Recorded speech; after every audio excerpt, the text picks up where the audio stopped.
বিশাল এক hall room, হাজারো মানুষ সারিবদ্ধভাবে বসে আছেন মেঝেতে। সামরিক কমান্ডার থেকে শুরু করে ধর্মীয় আলেম, ছাত্র, শ্রমিক সবাই এক কাতারে। নেই কোনো রাজকীয় মঞ্চ, শুধু একটি চেয়ারে বসে ভাষণ দিয়ে যাচ্ছেন ইরানের সর্বোচ্চ নেতা আয়াতুল্লাহ আলী খামেনি, যার কথা মুগ্ধ ও ধ্যানের ন্যায় শুনছেন তার অনুসারীরা। তবে প্রশ্ন আসে, কেন এই মেঝেতে বসার অনুশীলন?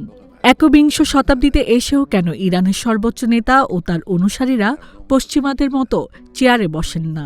রাজনৈতিক বিশ্লেষকদের ভাষায় এই দৃশ্য ইরানের রাজনীতির সবচেয়ে শক্তিশালী প্রতীকগুলোর একটি। ইরানের জনগোষ্ঠীর কাছে খামেনির ভাষণ কোনো সাধারণ রাজনৈতিক সমাবেশ নয়, এটি এক ধরনের ইবাদত ও আদর্শিক ঘোষণা, যার পেছনে লুকিয়ে আছে ধর্ম, সংস্কৃতি, বিপ্লব এবং প্রতিরোধের এক গভীর ভাষা। ইরানের মসজিদ বা হোসেইনিয়ায় মেঝেতে বসা কোনো অস্বাভাবিক বিষয় নয়। খামেনির মতাদর্শে রাজনীতি ও ধর্ম একই হওয়ায় তার অধিকাংশ ভাষণই হয়ে থাকে ধর্মীয় প্রাঙ্গণে। নামাজের সময় যেমন সবাই কাঁধে কাঁধ মিলিয়ে দাঁড়ায় ও বসে, তেমনি ধর্মীয় ভাষণও মেঝেতে বসেই শোনেন তারা। শিয়া ইসলামী ঐতিহ্যে মেঝেতে বসা মানে বিনয়, মনোযোগ এবং আত্মসমর্পণ।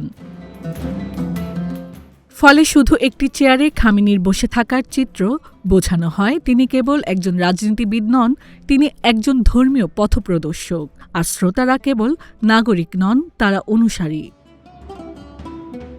গবেষকদের মতে চেয়ার পশ্চিমা ক্ষমতার ভাষা, যা ইরানি বিপ্লবী দর্শনে নিষিদ্ধ। তাই খামেনি যখন বক্তব্য রাখেন, তখন মেঝেতে আইআরজিসি জেনারেল, মন্ত্রী, ধর্মীয় ছাত্র, সাধারণ মানুষ সবার অবস্থান থাকে একই শ্রেণীতে। পারস্য সংস্কৃতিতে যাকে বলা হয় শরীরী ভঙ্গির মাধ্যমে সম্মান প্রকাশ। আর এ দৃশ্য দিয়ে ইরান সরাসরি প্রত্যাখ্যান করেছে পশ্চিমা এলিট সংস্কৃতিকে।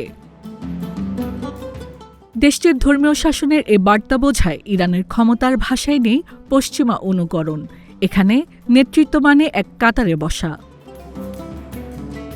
তবে ১৯৭৯ সালের ইসলামী বিপ্লবের আগে পশ্চিমা অনুকরণে ভরা ছিল ইরানের শাসন ব্যবস্থা। দেশটির ইসলামী প্রজাতন্ত্রের প্রতিষ্ঠাতা আয়াতুল্লাহ রুহুল্লাহ খোমেনি পাল্টে দেন সেই চিত্র, আর খামেনি সে ঐতিহ্যের উত্তরাধিকার বহন করছেন, যেখানে মেঝেতে বসা মানে আমরা শাহ নই, আমরা বিপ্লবী। হাসনা আক্তার, দিনকাল ডিজিটাল।